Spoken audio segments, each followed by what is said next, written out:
TNN TV کی بین الاقوامی خبروں کے ساتھ میں ہوں رخسار شہزاد۔ Welcome back.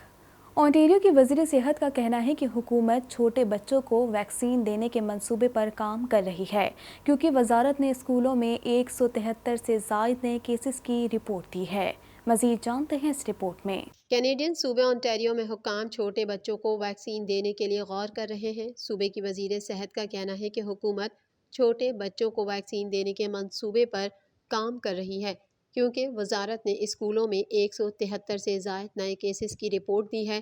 وزیر صحت کرسٹین ایلٹ کا کہنا ہے کہ صوبہ کرونا وائرس کی ویکسین کے حتمی منصوبے پر کام کر رہا ہے، جو کہ اسکول جانے والے کم عمر بچوں کو دی جائے گی، اور جیسے ہی اسے ہیلتھ کینیڈا کی منظوری ملے گی منصوبہ شروع کر دیا جائے گا۔ کرسٹین ایلٹ نے منگل کی صبح ایک نیوز کانفرنس کے دوران بتایا کہ فائزر نے بے ضابطہ طور پر ہیلتھ کینیڈا سے 5 سے 11 سال کی عمر کے بچوں کے استعمال کے لیے اپنی ویکسین کی منظوری کے لیے کہا ہے۔ ہم پبلک ہیلتھ یونٹس کے ساتھ فعال طور پر کام کر رہے ہیں تاکہ اس ویکسین کے رول آؤٹ کا تعین کیا جا سکے۔ جب اسے ہیلتھ کینیڈا سے منظوری مل جائے گی تو اسے پورے صوبے میں بچوں کو ویکسین دیں گے۔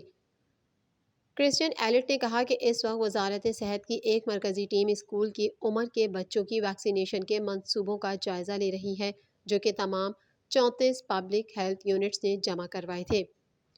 دوسری جانب کنگسٹن میں غیر قانونی اجتماع منعقد کرنے پر کوئنس یونیورسٹی کے درجنوں طلباء کو پولیس نے گرفتار کر لیا۔ ان طلباء کو بھاری جرمانہ عائد کرنے کے بعد اس یقین دہانی پر رہا کیا گیا کہ وہ دوبارہ ایسے کسی اجتماع کا حصہ نہیں بنیں گے جو قانون کے خلاف ہو۔ پولیس کے مطابق یہ گرفتاریاں کرونا قوانین کی خلاف ورزی پر عمل میں لائی گئی تھی، جس کے مطابق کوئی بھی بڑا اجتماع شہری انتظامیہ سے اجازت لیے بغیر منعقد نہیں کیا جا سکتا۔ ترجمان کا کہنا ہے کہ 36 طلباء کو گرفتار کیا گیا تھا، تاہم بعد میں انہیں رہا کر دیا گیا۔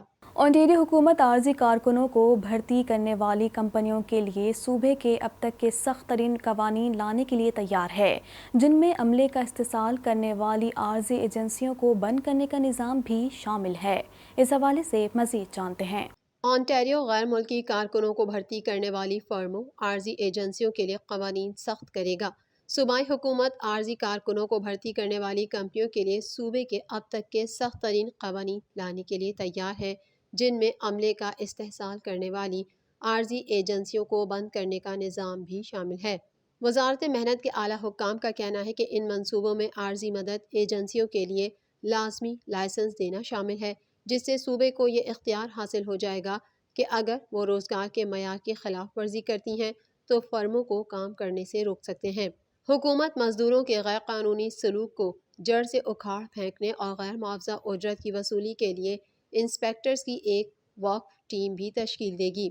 مندی کی ترقی مونٹی میک نائٹن ان اقدامات کو کمزور کارکنوں اور بڑے کاروباروں کے درمیان ترازو کو دوبارہ متوازن قرار دیا ہے۔ اونٹاریو میں 2000 سے زائد عارضی مددگار ایجنسیاں ہر سال لاکھوں مزدوروں کو موسمی اور قلیل مدتی روزگار میں جگہ دیتی ہیں، سیاحت سے لے کر دفتری کام سے لے کر زراعت تک کے شعبوں میں۔ کچھ عارضی فرمیں، جن میں کچھ عارضی غیر ملکی کارکنوں کو بھرتی کرتے ہیں، مزدوروں کو کم از کم اجرت، اوور ٹائم اور چھٹیوں کی تنخواہ دینے پر اونٹاریو کے ملازمت کے قانون کی تعمیل کرنے میں ناکام پکڑی گئی ہیں۔ کینیڈا میں کرونا وائرس کے سبب سب سے زیادہ ہلاکتیں کیوبیک صوبے میں ہوئی ہیں۔ صوبے میں کرونا وائرس کے مجموعی کیسز کی تعداد 4,20,471 ہے۔ اس حوالے سے مزید جانتے ہیں۔ کینیڈا بھر میں کرونا وائرس کے پھیلاؤ میں اضافہ جاری ہے۔ آخری اطلاعات کے مطابق کینیڈا بھر میں کرونا کے مریضوں کی مجموعی تعداد 16,87,617 تک جا پہنچی ہے، جبکہ ہلاکتیں 28,603 ہو گئیں۔ ملک بھر میں 16,28,017 سے زائد مریض صحت یاب ہو چکے ہیں۔ اونٹاریو صوبے میں کرونا کیسز کی تعداد سب سے زیادہ ہے۔ صوبے بھر میں کرونا وائرس سے متاثر ہونے والوں کی تعداد 5,95,563 تک جا پہنچی ہے، جبکہ ہلاکتوں کی تعداد 9,819 ہے۔ کینیڈا میں کرونا وائرس کے سبب سب سے زیادہ ہلاکتیں کیوبیک صوبے میں ہوئی ہیں۔ صوبے میں کرونا وائرس کے مجموعی کیسز کی تعداد 4,20,471 ہے، جبکہ صوبے میں کرونا وائرس کے باعث ہونے والی ہلاکتوں کی تعداد 11,453 تک پہنچ چکی ہے۔ کینیڈین صوبے البرٹا میں بھی اس مہلک وبا میں اضافہ دیکھنے میں آ رہا ہے۔ البرٹا صوبہ اس وقت کرونا وائرس کی وجہ سے بحرانی صورتحال کا سامنا کر رہا ہے۔ صوبے میں 3,16,964 افراد کرونا وائرس سے متاثر ہوئے ہیں، جبکہ 2,988 افراد ہلاک ہو چکے ہیں۔ برٹش کولمبیا میں کیسز کی تعداد 1,98,838 ہے، جبکہ صوبے میں کرونا وائرس سے ہونے والی ہلاکتوں کی تعداد 2,086 ہے۔ امریکہ نے 3 سال بعد سینئر سفارتکار ڈونلڈ بلوم کو پاکستان کے لیے نیا امریکی سفیر نامزد کر دیا۔ ڈونلڈ بلوم کابل میں امریکی سفارت خانے میں ذمہ داریاں انجام دے چکے ہیں۔ مزید جانتے ہیں اس رپورٹ میں۔ امریکہ نے 3 سال بعد سینئر سفارتکار ڈونلڈ بلوم کو پاکستان کے لیے نیا امریکی سفیر نامزد کر دیا۔ ڈونلڈ بلوم کابل میں امریکی سفارت خانے میں ذمہ داریاں انجام دے چکے ہیں۔ تفصیلات کے مطابق امریکہ نے 3 سال بعد پاکستان کے لیے سفیر نامزد کر دیا۔ امریکی صدر بائیڈن نے ڈونلڈ بلوم کو پاکستان کے لیے نیا سفیر نامزد کیا۔ نامزد سفیر ڈونلڈ بلوم کی تعیناتی سے پہلے سینٹ توثیق کرے گی۔ ڈونلڈ بلوم سفارتکاری کا طویل تجربہ رکھتے ہیں۔ وہ اس وقت تیونس میں سفارتی خدمات انجام دے رہے ہیں، جبکہ کابل میں امریکی سفارت خانے میں ذمہ داریاں انجام دے چکے ہیں۔ روسی وزیر خارجہ سرگئی لاروف نے اس بات کا اعادہ کیا ہے کہ ماسکو افغانستان میں طالبان کی حکومت کو تسلیم کرنے کا باضابطہ اعلان اس وقت تک نہیں کرے گا جب تک کہ طالبان اقتدار تک پہنچنے سے پہلے کیے گئے وعدے پورے نہیں کریں گے۔ مزید جانتے ہیں اس رپورٹ میں۔ افغان امور پر تبادلہ خیال کے لیے ایک اجلاس کی میزبانی کے باوجود روسی وزیر خارجہ سرگئی لاروف نے اس بات کا اعادہ کیا کہ ماسکو افغانستان میں طالبان کی حکومت کو تسلیم کرنے کا باضابطہ اعلان اس وقت تک نہیں کرے گا جب تک طالبان اقتدار تک پہنچنے سے پہلے کیے گئے وعدے پورے نہیں کریں گے۔ انہوں نے کہا کہ ماسکو میں مذاکرات کے موقع پر تحریک طالبان کا وفد شرکت کرے گا۔ ہمیں طالبان کی طرف سے حکومت سازی کے حوالے سے کیے گئے وعدوں پر عمل درآمد کا انتظار ہے۔ روس طالبان سے کہہ چکا ہے کہ ماسکو افغانستان میں نمائندہ حکومت کی تشکیل چاہتا ہے۔ آج روسی دارالحکومت ماسکو میں طالبان کے ساتھ 10 ممالک کے وفود ملاقات کر رہے ہیں۔ اسے ماسکو فارمولا میٹنگز کا نام دیا گیا ہے۔ اجلاس میں ملک کی صورتحال اور انسانی بحران کے ساتھ ساتھ کابل میں تمام طبقات کی نمائندہ حکومت کی تشکیل پر بات چیت شامل ہے۔ روسی وزارت خارجہ کے مطابق شرکاء ملک کی عسکری اور سیاسی صورتحال پر بھی تبادلہ خیال کریں گے۔ طالبان حکومت میں افغان وزارت خارجہ نے گزشتہ جمعے کو اعلان کیا تھا کہ تحریک کا ایک وفد اس اجلاس میں شرکت کرے گا۔ وزارت خارجہ کے ترجمان عبدالقہار بلخی نے ٹویٹر پر ایک ٹویٹ میں وضاحت کی کہ عبوری حکومت کے نائب وزیر اعظم عبدالسلام حنفی وفد کی سربراہی کریں گے۔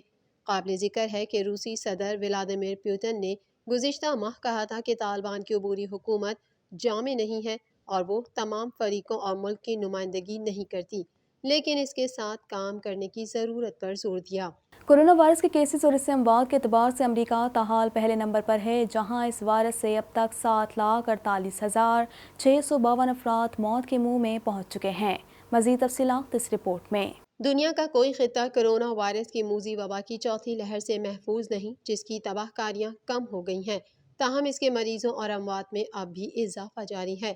دنیا بھر میں کرونا وائرس سے متاثرہ افراد کی تعداد 24,24,25,411 تک جا پہنچی ہے، جبکہ اس موذی وائرس سے اموات 49,30,797 ہو گئیں، جبکہ 21,97,30,735 کرونا مریض صحت یاب ہو چکے ہیں۔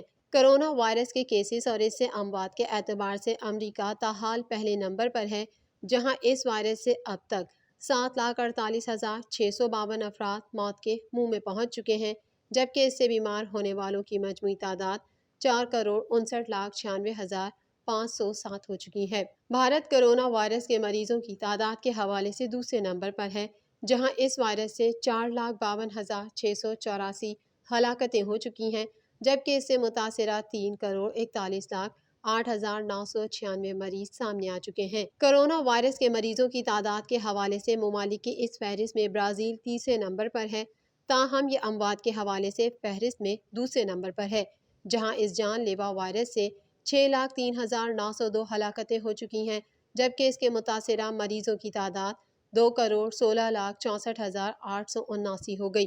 برطانیہ میں کرونا وائرس کے باعث اموات کی تعداد 1,38,852 ہو گئی، جبکہ کیسز کی تعداد 84,41,192 ہو چکی ہے۔ ترکی میں کرونا وائرس سے اموات 68,060 تک جا پہنچی ہیں، جبکہ کیسز 77,14,379 ہو چکے ہیں۔ ایران میں کرونا وائرس سے کل اموات کی تعداد 1,24,423 ہو گئی، جبکہ اس کے کل کیسز 58,96,967 ہو گئے۔ سعودی عرب اسی فہرست میں 54ویں نمبر پر پہنچ چکا ہے، جہاں کرونا وائرس سے اب تک کل اموات 8,767 رپورٹ ہوئی ہیں، جبکہ مملکت میں کرونا مریضوں کی تعداد 5,48,018 تک جا پہنچی ہے۔ TNN ٹی وی کے نیوز بلیٹن سے فی الوقت اتنا ہی۔ مزید خبروں اور اپڈیٹس کے لیے دیکھتے رہیے TNN ٹی وی۔